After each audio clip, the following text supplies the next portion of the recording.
In deze podcast spreek ik met professor in celbiologie en fysiologie en tevens auteur van het boek Why We Get Sick, Dr. Ben Bikman. Dr. Ben Bikman, welcome to the Keto Podcast. Thank you, Louisette. I am delighted to join you. Yes, well, thank you so much for joining me today. And I believe I might have stalked you a little bit since the very first time I met you in Switzerland last summer. But I'm very happy you said yes and that you took the time to be my guest here today. My The pleasure. main reason, yeah, the main reason that I'm so happy to have you here is that I hope to make it very clear to the audience that insulin sensitivity, insulin resistance is such an important factor in everybody's health, and that when you understand this even just a little bit, that there are simple things you can do to improve your health for the long run. And this is not only important for healthcare professionals, but also for anyone who's dealing with health issues and is looking for a way to get healthy again. But let's just kick off with your book. You have it behind you, but I have it here as well. You can tell I've been reading a lot. It's called Why We Get Sick, and I think it's been out for a couple of years already, since 2020, I believe. Yeah. Yeah. So can you tell us about how you came to writing this book? Yes, I'd be happy to. Thanks again for inviting me on. Right. The book was a bit of a journey for me where it was the culmination or the end result of a few different things that was happening in my life at the time. But all with one goal, which was to share ideas. And so increasingly as a professor and a scientist, I was a little worried at the traditional way of doing things, which is as a scientist, you make some neat discoveries, you have an interesting idea, and then you write a scientific manuscript that will be published in a scientific journal that no one will ever read. And I thought, this is not the best way to do things. If these ideas are valuable, I need to have a way of showing and sharing these ideas with the average person in a way that they can understand it. And that was the beginning of me writing a book. It's not common for biomedical scientists in my field to write books. That's not something we do. We just write these science manuscripts that get published in science journals. And so the book itself is a bit of an anomaly. It's not something that happens very often, but I needed to do it just to prove to myself that these are our ideas that actually matter. So much of what happens in universities doesn't matter. We pretend it does, but it doesn't really have any relevance in the real world. I wanted to believe that these ideas bouncing in my head did have relevance, and then all of it was simply a vehicle, a way to share my ideas about insulin resistance. I was a little worried that this was something that you never heard people talk about, that if you were a patient, you never heard your clinician talk about it. The patient, the average individual wasn't aware of it and wasn't aware of how common it was or how it contributes to all of these chronic diseases. So all of those ideas got wrapped into the book. Basically, the simplest way of describing it being, it's a book that helps you understand what insulin resistance is, where it comes from, why it matters, namely what are all the diseases that come from insulin resistance, and then lastly, it's the good news, which is what to do about it. Yeah. Yes, and could you explain, before we dive any deeper, could you explain a little bit more about what insulin resistance is and why it plays such a big role for our health? Yeah, insulin resistance is a problem with two parts. So it really is essential to understand that it's as if I'm holding a coin, and the coin has two sides. So too does insulin resistance. You won't have one without the other. And on one side of the coin is the resistance to insulin itself. And to understand that, we have to really zoom down to the level of a cell. And every cell of the body, of the billions of cells in our bodies, every cell has an insulin receptor or a doorway that only insulin can come and knock on. And so it's a very important hormone. There are not a lot of hormones that will affect literally every cell. Insulin is one of them. And insulin will do different things at different cells. It's not one thing only. It may be the same door, but what happens when insulin knocks on the door is very different and varies based on the cell. Now, the insulin resistance part of this problem is where insulin isn't working very well at some cells of the body. Now, there are some cells of the body where insulin is working perfectly well, but not all of them. Hmm. Now, then the second part matters, which is if we flip the coin over, now we go out of the level of the cell and go back to the view of the whole body. At this point, the second part of insulin resistance is relevant, which is that insulin levels are much, much higher throughout the body. So the blood levels of insulin is elevated. And this is a condition called hyperinsulinemia. In these instances of insulin resistance contributing to disease, to truly understand how insulin resistance contributes to disease, insulin resistance, which is, again, the problem with two parts to it, the coin with two sides, you need to appreciate both of those sides. So as an example, we could, to follow up on the second part of your question, how does it contribute to disease? Let's just take a common problem like high blood pressure or hypertension.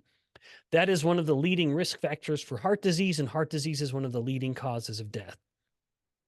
Insulin resistance, remember being two things, can contribute to hypertension by nature of both of those specific problems. So on one hand, for example, you have the high insulin part of insulin resistance. And when insulin goes up, it activates the release of another hormone called aldosterone. And so high insulin is pushing up high aldosterone. And if aldosterone's high, aldosterone is forcing the kidneys to retain too much water. And if the kidneys are retaining too much water, then the amount of blood we have, the blood volume goes up. And if volume goes up, pressure goes up as well. And now we have hypertension. But at the same time that is happening, the other part of insulin resistance is also relevant, which is where insulin isn't working very well. And in this case, again, staying just with hypertension, insulin, when it works well, when the blood vessel itself is insulin sensitive, insulin will come to the blood vessel, knock on the door of the insulin receptor, and tell the blood vessel to expand, to dilate. And if blood vessels dilate, blood pressure will go down. However, because the blood vessel itself becomes resistant to insulin, now it doesn't do that anymore. It's not listening to what insulin's trying to do. And so the blood vessel stays constricted. And if the blood vessel is constricted, then the pressure goes up. It's pressing in more. And so there's more pressure. So even within the same problem, like hypertension, we can see that the two different parts of insulin resistance are each distinctly relevant, but they would always be happening at the same time because insulin resistance is always a problem of two parts. Yeah, great. Thank you so much. And is it just eating too many carbs too often, or are there other causes for insulin resistance? Yeah, there are a few different ways to look at the origins of insulin resistance, and I'll summarize them. So firstly, we have the three primary causes of insulin resistance. And these are causes of insulin resistance that are independent of any other stimulus. They are capable of causing insulin resistance all on their own and have been validated as real causes in every experimental model, whether it's cells growing in a petri dish, whether it's laboratory rodents like mice and rats, or whether it's humans. And those three primary causes are stress, namely an elevation in stress hormones like cortisol and epinephrine, inflammation. So when the immune system is overactive, that will contribute to or directly cause insulin resistance. And then lastly, to follow up on the point you just made with regards to carb consumption, it's chronically elevated insulin. Now, there's a lot of misunderstanding on that point where people will say, Ben, you're just trying to say that any insulin spike is bad or any glucose spike is bad. That's not what I'm saying. I really want to emphasize that I'm saying chronic elevations in insulin. Now, back to dietary carbs, there are studies in humans to show that if you simply overfeed carbohydrates, over just the course of 1 week, their fasting insulin levels will go up by 2.5 times. That is a perfect definition or a perfect example of insulin resistance. So one individual glucose and insulin spike is generally irrelevant.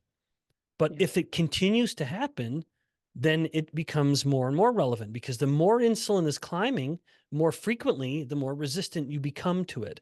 And that's important because we think of the insulin spike as just this individual little peak. It's gone up and gone down. That's not the way it works. Even in an insulin sensitive person, Insulin will often be elevated above the fasting condition if you eat refined starches and sugars for up to 3 hours. That is for an insulin sensitive person. And so by the time insulin comes down, if the person isn't eating, if they are uncommon and they're taking a 4 to 5 hour break between when they're eating, then at least there's some period of time where insulin has been able to come back down.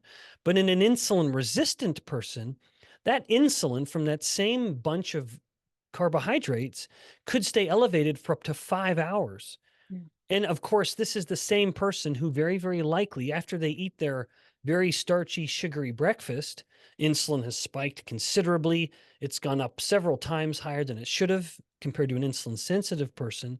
And even before it's started to peak and come down, they're ready 2 hours later for their mid morning snack. And then they have some sugary drink or some sugary packaged food. And so then they do it again for lunch and again for their afternoon snack and again for dinner and again for their evening snack.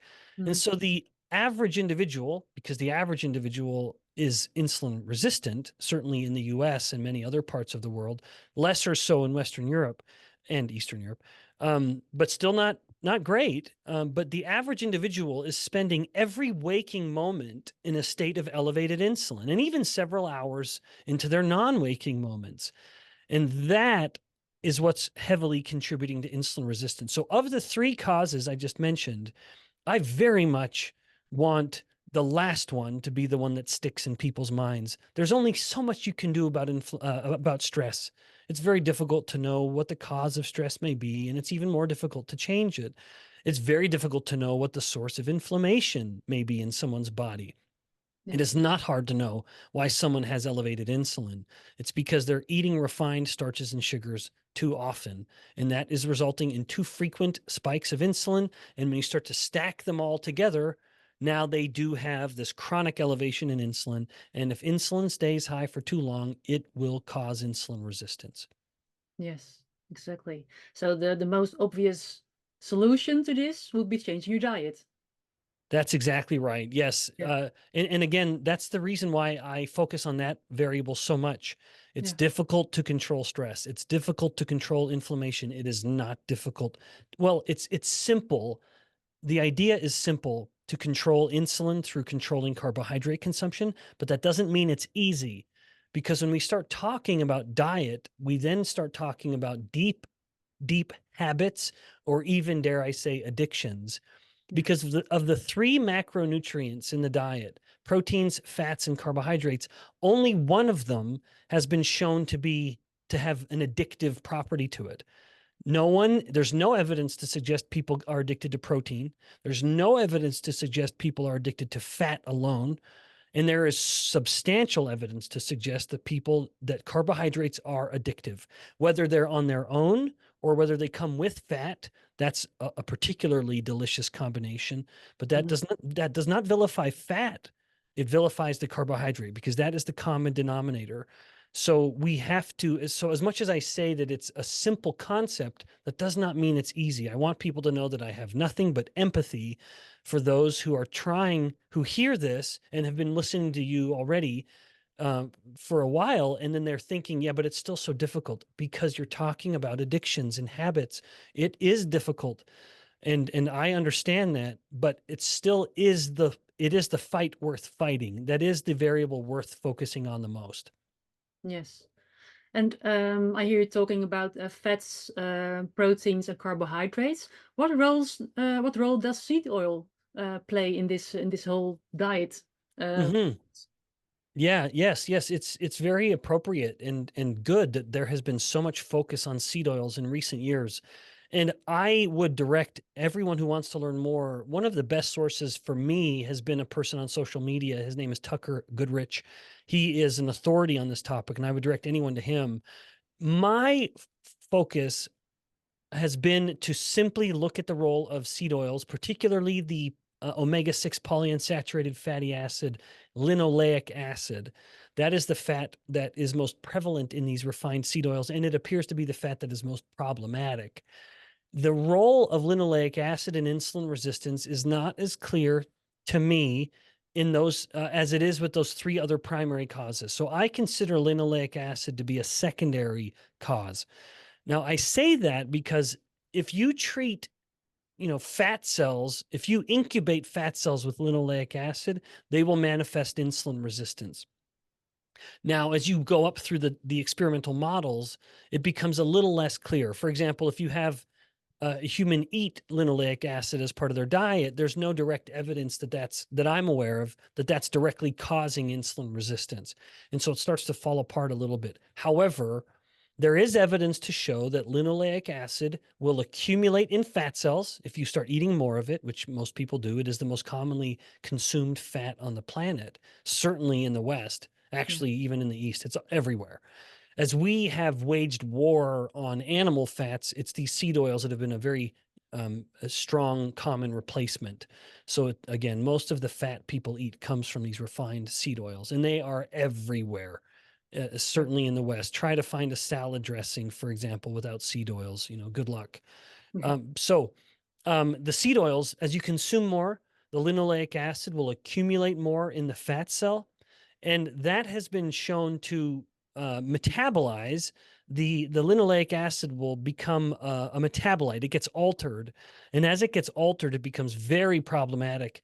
And among the many negative consequences of this, one is that it will prevent fat cells. It will force fat cells to grow through a process called hypertrophy.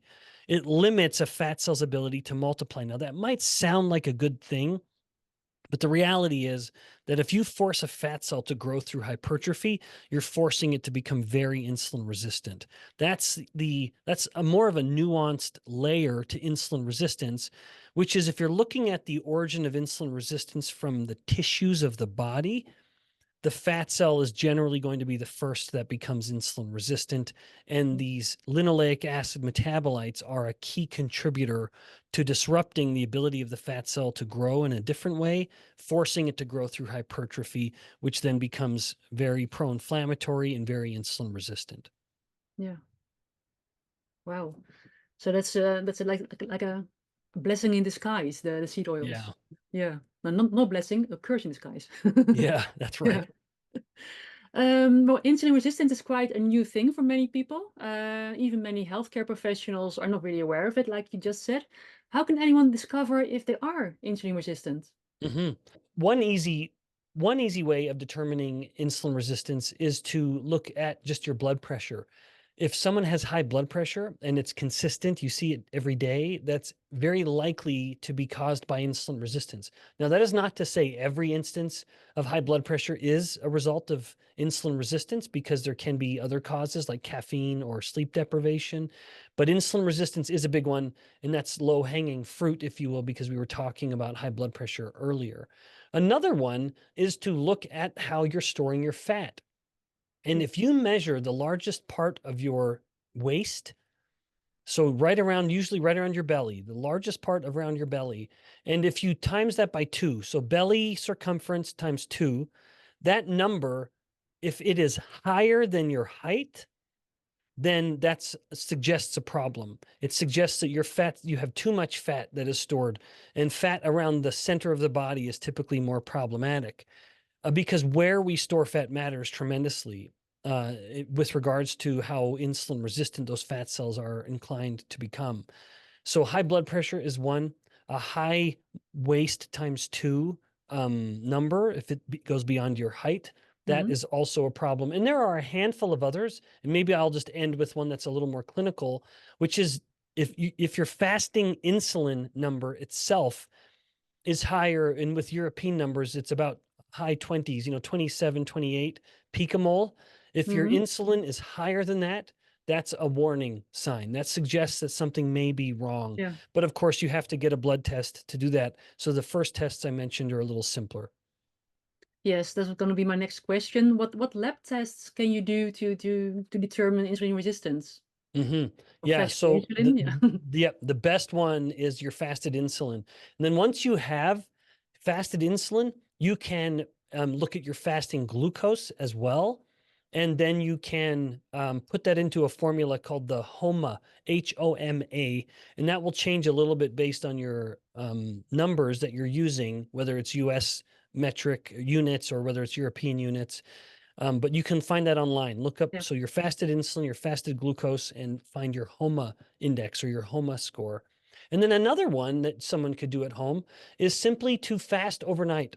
If you do about a 16-hour fast and you measure, or even certainly a 24-hour fast, and you measure your ketones, if you do a 24-hour fast and you find that you cannot detect any ketones or that you're not in ketosis, that is a warning sign that your insulin is too high.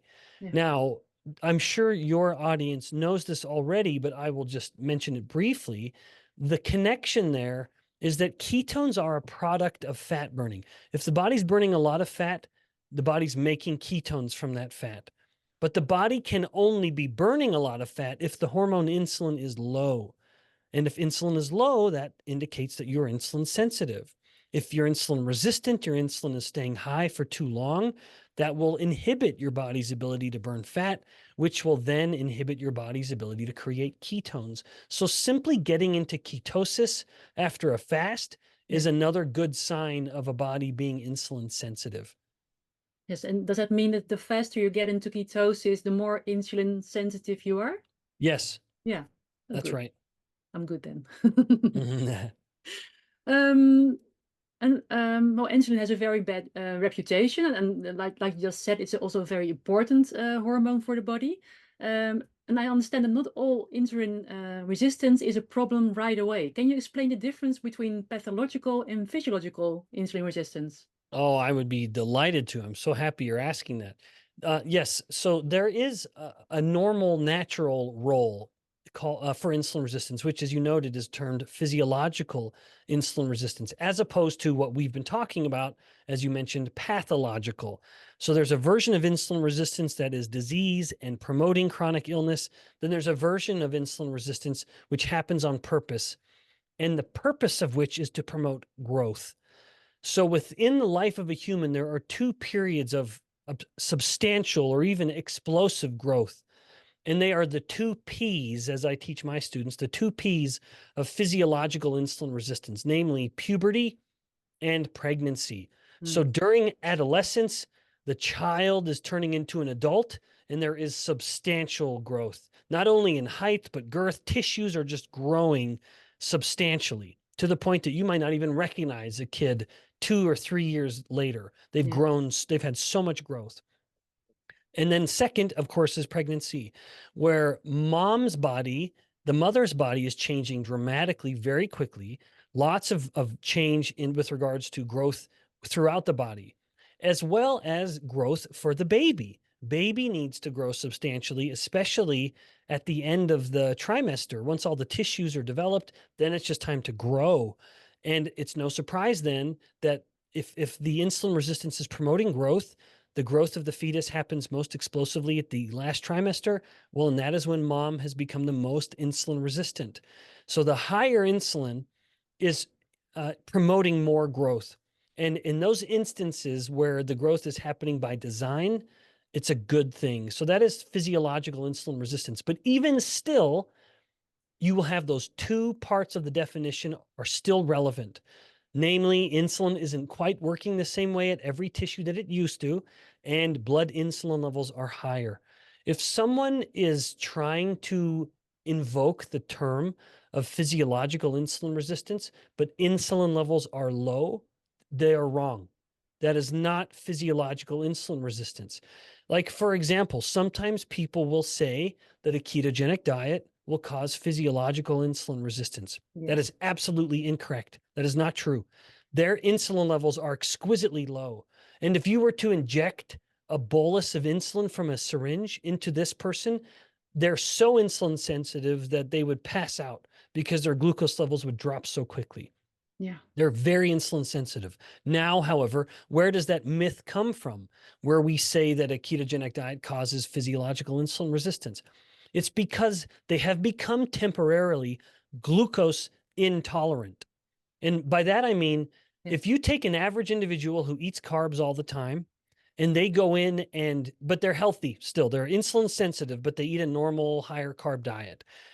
And they go in and take an oral glucose tolerance test. They go in and drink 75 grams of pure glucose in their doctor's office. And then they have their blood measured for 2 hours or 3 hours. And then the clinician looks at the glucose levels. Normally, at around 2 hours, the glucose level should have come back down to normal. And so let's take a person who had been eating a normal traditional diet with lots of carbs. They go in and pass that test. But for whatever reason, maybe to control their migraine headaches, they want to adopt a ketogenic diet. And so they do. Yeah. Now they go and do this oral glucose tolerance test 6 months later, and now they fail the test. Their glucose levels did not get back down to normal at 120 minutes. It took them 180 minutes or something. And so you'd look at this and say, they're insulin resistant now because insulin wasn't working as well to correct the glucose. That's not true. What happens is that the beta cells, which are the cells that produce insulin, become so efficient that they get rid of a lot of the insulin that they have on hand. So briefly, when we eat a bunch of carbohydrate and our blood glucose levels spike, insulin will get released in 2 phases. Yeah. There's a first phase and a second phase. And the first phase is made up of all of the insulin that the beta cells already have made and have prepackaged, ready to go. Yeah. Then the second phase is all of the insulin that the beta cells make from scratch. They make it fresh, de novo. They make it fresh. And now they start releasing it, all in an effort to really fine tune the glucose and bring it back down to normal. But again, as I noted, the beta cells are so efficient that if a person hasn't eaten carbohydrates even just within 24 hours, it's very fast. The beta cells will say, hey, I don't need all of this insulin here. I'm going to break it all down. But then all of a sudden, there's this big load of glucose that comes in, and the beta cells realize that they are ill prepared, and then they sound the alarm, full alarm. We need to start making insulin, but even still, it's a little too late because we've missed that first phase. We needed all of that prepackaged insulin, and now we only have the second phase, which is good enough to get the job done, but it takes longer to get the job done on its own. So if someone adheres to a ketogenic diet and they need to go in and take an oral glucose tolerance test, then you need to eat some carbs at least about 6 to 8 hours before you go in and take the test. You need to remind your beta cells that they need to have some insulin ready to go, and then you will pass the glucose tolerance test perfectly fine. Yes, well, it's great you just explained that like this, because last year we've been doing the oral glucose tolerance test with several people, around 80 people, and we also measured their insulin. And we would have people eating a regular Western diet, and we would have people eating a ketogenic or a low carb diet. And this is exactly what we saw. But the interesting thing is that the people who ate a low carb or ketogenic diet, who were very insulin sensitive, they would have a small rise in their insulin in the second phase. And it would be so effective because right away, glucose would come down. So even if they have a late response, it just works like still works. a clockwork. Yeah. Yeah. Well, and another consideration, especially in the Netherlands, is the body mass of a person too. This is something that's bothered me about oral glucose tolerance tests, is that we always give the exact same amount of glucose to every single body. Yeah. And you can take, like, for example, my wife is fairly petite. She's 5'4" and 110 pounds. Her body taking in 75 grams of glucose for a pregnancy test is very, very different than a woman who's 6'2" Like and me. weighs 100, and who may weigh 160 or 170 pounds. Even they're both metabolically healthy, but there's just so much more mass, especially so much more muscle to the bigger body, that it's just so much easier for that body to clear that glucose because there's so much more tissue to pull it in. And so I very much believe if we care a lot about oral glucose tolerance tests, we need to have it be based on body weight. It needs to be a certain number of grams per kilogram body weight for me to believe that it would be more accurate. Maybe it needs to be like a half a gram per kilogram to make it more even across all of the populations around the world. Because if you have a population like in the Amsterdam area, in the Netherlands, where everyone's just taller, it's people will be passing it even if they should be failing it. And then in contrast, you take another population, perhaps in Southeast Asia, where everyone's very slighter framed, and they're all going to be failing it, even if they're actually quite fine. Yeah, yeah, I get it. Right. Well, that brings me to another question that I had saved for the end of this interview, but this is very relevant right now because it's a question I get asked a lot, and I haven't found a very conclusive answer to it yet. And I think that very many people have been in the situation where they are steadily in ketosis, and all of a sudden they're at a party or in some situation where they're tempted to eat something very rich in sugar, like a piece of cake or an ice cream or some chocolate. I think we've all been there. And then they just drop out of ketosis. And I get a lot of people asking me, is that dangerous? Is it dangerous to suddenly drop out of ketosis by eating lots of sugar? Could that spike your triglycerides? Could it be a danger for your cardiovascular health? What are your thoughts on that? Yeah, my thoughts are that it is not dangerous, that there's nothing that's going to result in acute illness or dramatically in that moment increase the risk of heart disease or something. No. My worry more is the ability of the person to let that be the exception. That there are people based on like what we were talking earlier, namely people who struggle with addiction. Mm, This wonderful quote that I always come back to by a Catholic saint, Saint Augustine, said, "Abstinence is easier than perfect moderation." That yes. within the realm of diet and nutrition, people will say, well, you can eat whatever, just moderation in all things. It sounds so beautiful. And yet, for someone who struggles with addiction, it is not beautiful. It is terrible advice. Yeah. Imagine telling an alcoholic that, well, it's fine, just drink only one glass of wine and then stop. But that's the problem. They cannot stop. So, to answer the question in a bit of a strange way, no, there's no inherent danger to that indulgence, that insulin glucose spike. Your body will correct it and deal with it very quickly.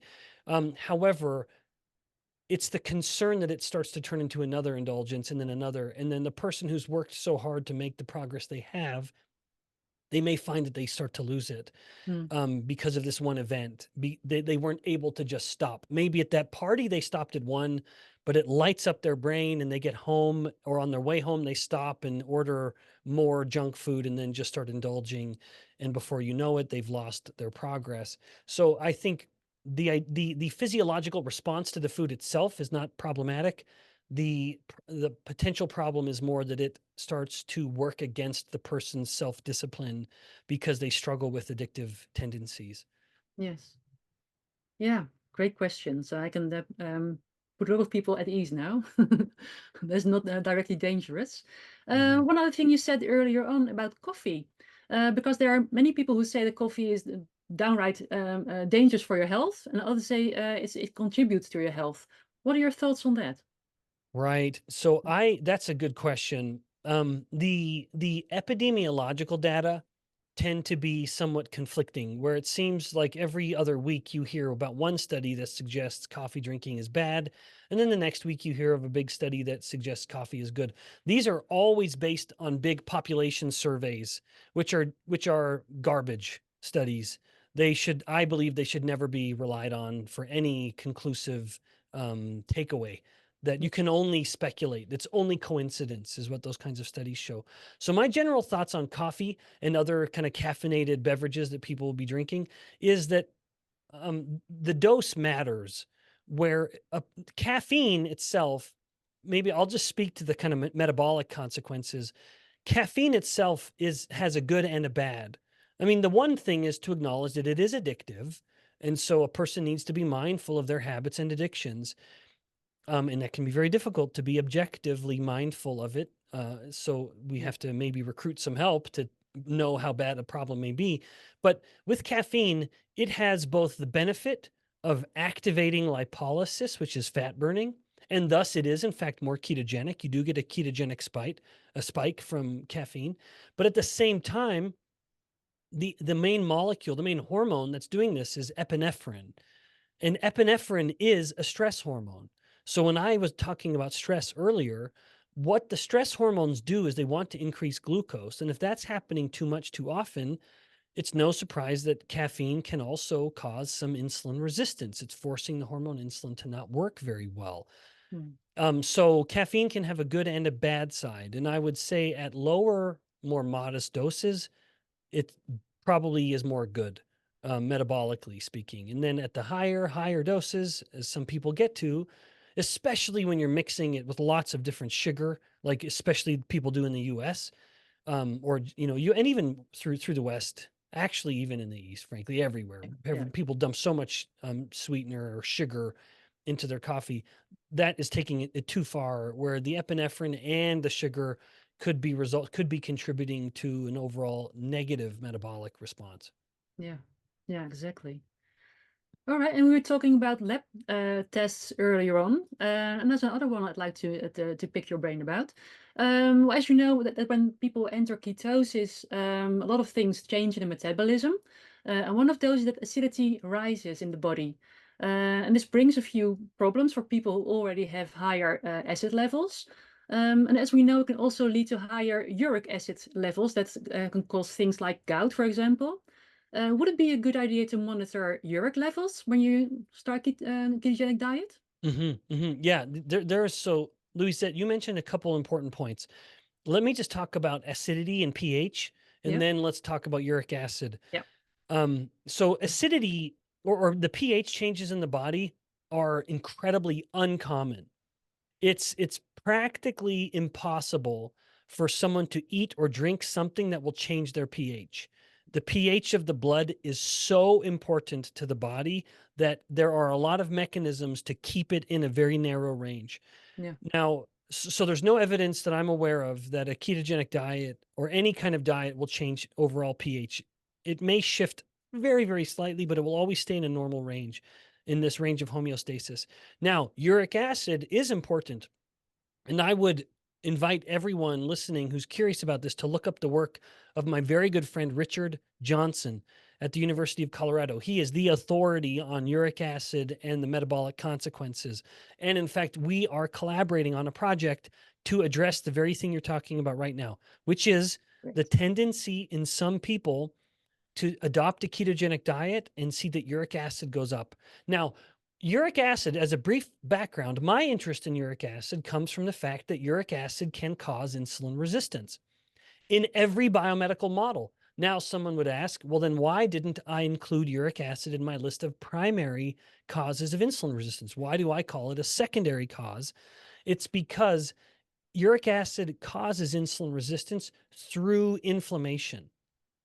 And so if you get rid of the inflammation, you get rid of the insulin resistance. And this is what we're studying with Dr. Johnson, Yeah. where we see in some people uric acid levels go up with a ketogenic diet, but also we know people who adopt a ketogenic diet have a reduction in their inflammatory cytokines like C-reactive protein or TNF alpha or interleukin 1 beta. All of these pro-inflammatory proteins go down with adoption of a ketogenic diet. Well, how do we reconcile that? If uric acid is going up and it causes inflammation, which it does, how do we see that actual markers of inflammation are going down, even in the same person who may be seeing an increase in uric acid? It's because of the ketones. This is what we're about to publish. We find that ketones can block the inflammation that the uric acid is trying to cause. And so even if they see this uric acid change, it's the ketones that are blocking it from doing anything else. And so that appears to kind of offset the uric acid. But even still, it's important to note that it is not a universal phenomenon that a ketogenic diet increases uric acid. That happens in some people, doesn't happen in others, and I don't know why we have this difference. But even in those who do see an increase in uric acid, we don't see an increase in inflammation. And it appears to be that it's the ketones that are blocking that from going any further.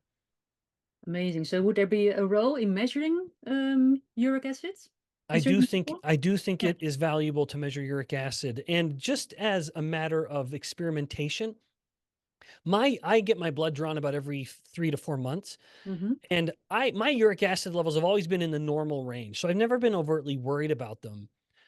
But lately, I've been taking more, just as an experiment, more allulose. And allulose is a rare sugar that is a version of fructose that has a carbon molecule with a flipped hydroxyl unit. So it's kind of like the fructose is the evil twin of allulose being the good twin. They are almost identical molecules.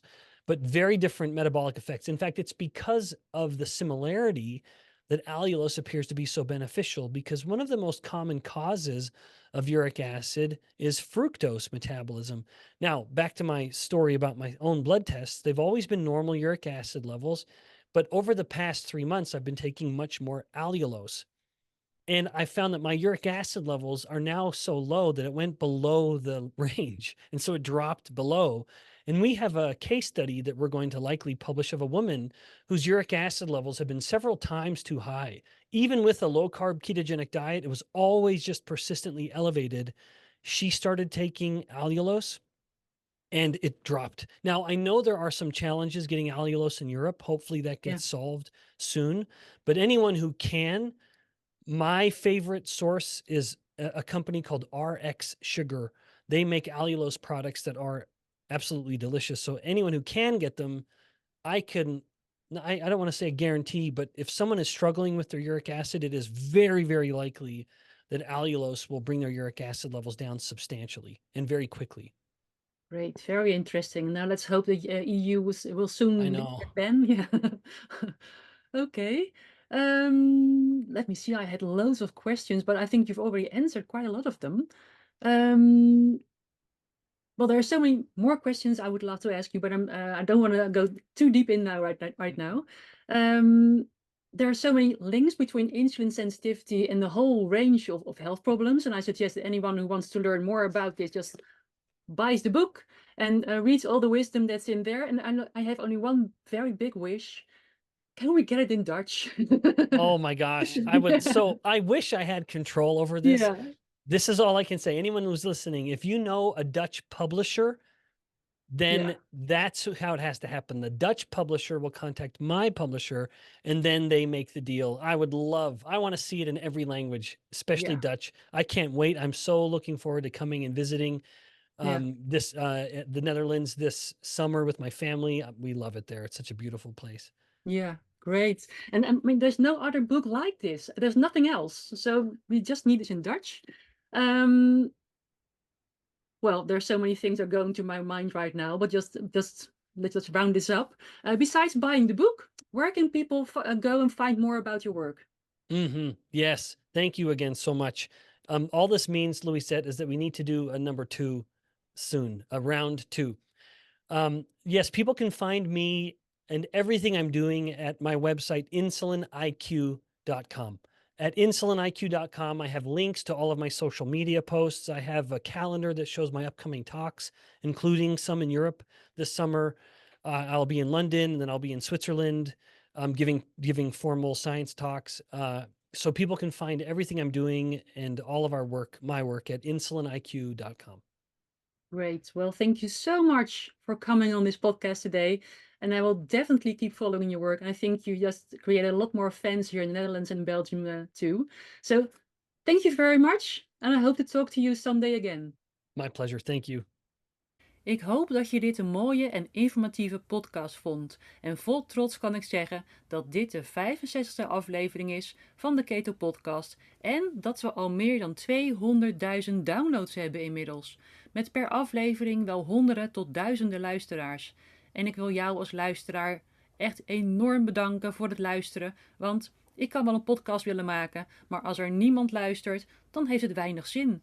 Dat er zoveel mensen luisteren en me zelfs laten weten dat ze er wat aan hebben, dat ze er iets van leren en dat ze zelfs fan zijn, nou, dat doet me echt wel wat. Dus nogmaals, dank je wel. En je kunt helpen de podcast nog verder te verspreiden door op Spotify of iTunes of waar je dan ook luistert een waardering te geven van 5 sterren. En dat maakt de podcast nog beter zichtbaar bij nog meer mensen. En ik vind het ook superleuk als je een mooie review achterlaat. De Keto Podcast is ook op YouTube te vinden tegenwoordig en daar kun je je abonneren en ook een leuke reactie achterlaten. Het helpt me allemaal om door te blijven gaan. En dan ga ik nu afronden. Mijn naam is Louisa Blikkenhorst. Dank je wel voor het luisteren en graag tot de volgende keer.